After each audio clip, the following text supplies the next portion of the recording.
Welcome to Inox. ഇന്ന് നമുക്ക് കിട്ടിയിട്ടുള്ള വർക്ക് ബാക്ക് ലൈറ്റ് മിസ്സായിട്ട് വന്നിട്ടുള്ള ഒരു തിങ്ക് പാഡാണ്. ഇത് ഓൾറെഡി വേറെ ഷോപ്പിൽ പോയി ഡിസ്പ്ലേ ഒക്കെ മാറ്റി ചെക്ക് ചെയ്താണ്, എന്നിട്ടും ഇഷ്യൂ ക്ലിയർ ആകാത്തതുകൊണ്ട് നമുക്ക് വന്ന വർക്കാണ് ഇത്.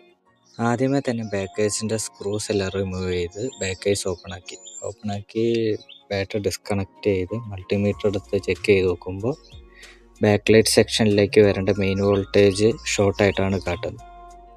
ആദ്യം തന്നെ ഈ കാണുന്ന കപ്പാസിറ്റർ റിമൂവ് ചെയ്ത് നോക്കുമ്പോൾ ഷോർട്ട് പോയിട്ടുണ്ട്, എന്നിട്ടും അതിലേക്ക് വോൾട്ടേജ് വരുന്നില്ല. നമ്മൾ ഫർദറായിട്ട് ചെക്ക് ചെയ്യാൻ വേണ്ടി ബോർഡിലെ സ്ക്രൂസൊക്കെ റിമൂവ് ചെയ്ത് ബോർഡ് പുറത്തെടുത്ത് നോക്കുമ്പോൾ അതിൽ വാട്ടർ ഡാമേജോ വലിയ ഡസ്റ്റോ ഒന്നും കാണാനില്ലായിരുന്നു. അപ്പോൾ നമ്മൾ ഇതിൻ്റെ ബാക്ക് ലൈറ്റ് സെക്ഷനിൽ പ്രൊട്ടക്ഷന് വേണ്ടി വരുന്ന ഒരു ഫ്യൂസ് ഉണ്ട്. ഫ്യൂസ് ചെക്ക് ചെയ്ത് നോക്കുമ്പോൾ അത് ഓപ്പൺ ആയിട്ടാണ് കാട്ടുന്നത്.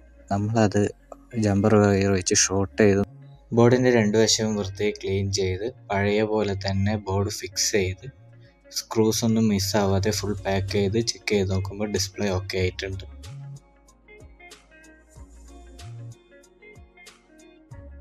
ഇതേപോലെയുള്ള എന്തൊരു കംപ്ലൈൻറ്റിനും കോൺടാക്റ്റ് ചെയ്യൂ ഇന്നോവെക്സ് വയനാട്.